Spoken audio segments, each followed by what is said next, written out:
Je suis assis là, en train de paniquer, complet. Il est 3h17 du matin, et je viens de trouver ma femme dehors. Ça va être le bordel, car je tremble encore. Mais laissez-moi vous expliquer du mieux que je peux.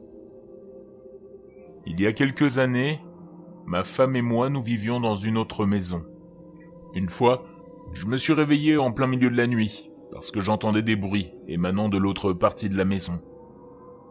J'ai discrètement ouvert la porte de la chambre, et j'ai immédiatement vu une lumière allumée dans le bureau de ma femme, qui se trouvait juste à côté de la cuisine. La maison dans laquelle nous vivions était située à quelques pâtés de maison du mauvais quartier, un quartier malfamé. Et j'ai donc immédiatement pensé que quelqu'un était entré par effraction et fouillait dans les affaires de la chambre de ma femme. Car j'en étais sûr, ma femme m'avait rejoint dans le lit plusieurs heures auparavant. Et, pour autant que je sache, elle était encore avec moi. Je me suis faufilé dans la maison et j'étais prêt à affronter la personne qui se trouvait dans la chambre. Lorsque, en entrant, j'ai réalisé qu'il s'agissait bien de ma femme. Dans mon état de demi-sommeil, j'ai simplement supposé qu'elle était encore au lit. En fait, elle s'était réveillée et n'avait pas réussi à se rendormir. C'est pourquoi elle était allée dans sa chambre pour naviguer sur Facebook et regarder des lives pendant un moment. J'ai failli affronter ma propre femme en duel en pensant qu'elle était un cambrioleur. Dans notre maison actuelle, nous avons une porte grillagée et une porte en bois. La porte en bois est munie d'un cadenas, et il faut veiller à prendre les clés de la maison avec soi, car si l'on ferme cette porte, on ne peut pas rentrer, à moins d'attraper la clé de secours cachée, ou de frapper à la porte-fenêtre en espérant qu'on nous laisse entrer. Il y a environ 1 heure, je suis réveillé par le bruit de la porte d'entrée. J'attrape tout de suite mon téléphone et consulte la caméra de sécurité située juste à côté de la porte d'entrée. À ma grande surprise, je vois ma femme, debout, un peu tremblante. C'est bien elle, car nous sommes mariés depuis plus de 10 ans maintenant, et je sais quand même à quoi ressemble ma propre femme. Elle porte les mêmes vêtements qu'aujourd'hui, un haut rouge et un pantalon noir. C'est elle à 100%. Je sais pas ce qu'elle fout dehors, mais elle est là. Confus, je me retourne, et je découvre pourtant ma femme endormie, à côté de moi. Me souvenant de l'incident survenu dans notre dernière maison, j'utilise l'écran de mon téléphone pour l'éclairer, et confirmer que c'est bien elle, et qu'elle est bien dans le lit, avec moi. À ce moment-là, je ne sais plus du tout où j'en suis. Je me lève et je me dirige vers la porte d'entrée de la maison. En entrant dans le salon, notre chat me regarde, à moitié endormi. Normalement, il est très curieux des choses qui se passent à l'extérieur, et j'aurais pensé qu'en entendant le cliquetis de la porte moustiquaire, il aurait été directement à la porte pour essayer de voir ce qui se passait. Mais c'est comme s'il n'avait rien entendu. Alors que je me tiens près de la porte, je demande « Qui est-ce » ? « C'est moi. Dépêche-toi de me laisser rentrer, je suis gelé.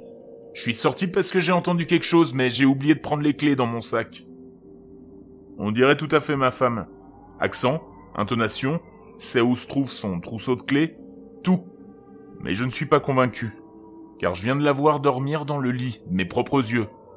Je lui dis « Attends une seconde. » Je retourne alors dans la maison, dans la chambre à coucher, je réveille ma femme et lui dis « C'est vraiment bizarre, faut que tu vois ça. » J'ouvre l'application caméra et lui montre la porte d'entrée. Elle est toujours à la porte, scrutant autour d'elle, se demandant sûrement ce que je fais, parce qu'il me suffit de tourner la poignée du verrou et d'ouvrir la porte pour qu'elle rentre. Ma femme, celle de mon lit, me dit « C'est quoi ce bordel ? Quand est-ce que ça a été enregistré ?» Je lui réponds que c'est pas de l'enregistrement, que c'était bien du direct. Tu es à l'extérieur, près de la porte d'entrée.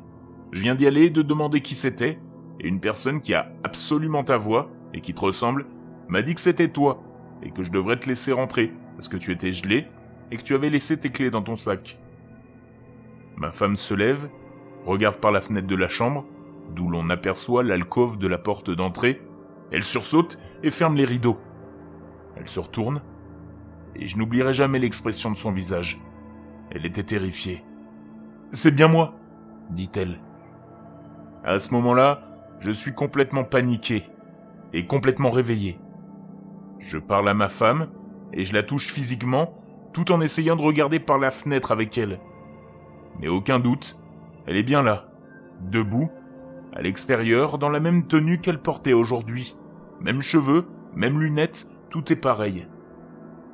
Nous entrons dans la salle à manger, et j'attrape la grande torche que j'ai. C'est une grosse lampe mécanique, solide et très puissante, idéale pour aveugler les gens et les frapper s'ils s'approchent de trop près. Nous nous tenons à nouveau près de la porte. « Comment tu t'appelles » je lui demande. Elle me décline son nom complet, y compris son deuxième prénom. C'est correct. Quel est ta date de naissance ? Elle me la révèle. C'est également correct. Qu'avons-nous mangé ce soir ? Elle me le dit aussi, et me dit que c'est moi qui l'ai préparé, ce qui est également exact.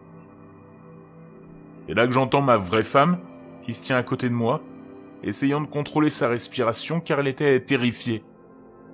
Je lui donne un coup de coude et lui chuchote. « Demande-lui quelque chose que tu es la seule à savoir. » Après avoir pris le temps de se stabiliser et de penser à une question, elle prend la parole. « La dernière fois que nous sommes restés chez mes parents, qu'est-ce que papa a changé dans mon ancienne chambre ?» Il y a eu une pause. La personne à l'extérieur a répondu. « Qui est-ce ? Pourquoi vous me laissez pas rentrer ? Tu sais bien que c'est moi. Vous commencez à me faire peur. Qui est à l'intérieur avec toi ? C'est un enregistrement ? Qu'est-ce qui se passe ici ?» J'ai dit. « Réponds à la question. Qu'est-ce qui a été changé dans votre chambre lors de notre dernière visite ?» Une autre pause. Puis finalement... on a ajouté un deuxième lit, car Max et Damian, les deux enfants de mon beau-frère, y dorment lorsqu'on rend visite à papa et maman. Ma femme à côté de moi sursaute. Nous sommes tous les deux effrayés. Je lui prends la main, la ramène dans la chambre et allume la lumière. Nous sommes toujours éveillés. Nous regardons les caméras. L'autre personne s'est dirigée vers l'arrière-cour, probablement pour prendre le double des clés. Mais c'était environ il y a 40 minutes, et je ne l'ai pas revu depuis. J'ai trop peur d'aller me coucher, parce que j'ai peur que cette personne, qui savait tout sur ma femme, trouve le double des clés et entre. Je ne sais pas qui c'est, vraiment, ni ce qu'elle veut. Mais une chose est sûre, je ne dormirai pas.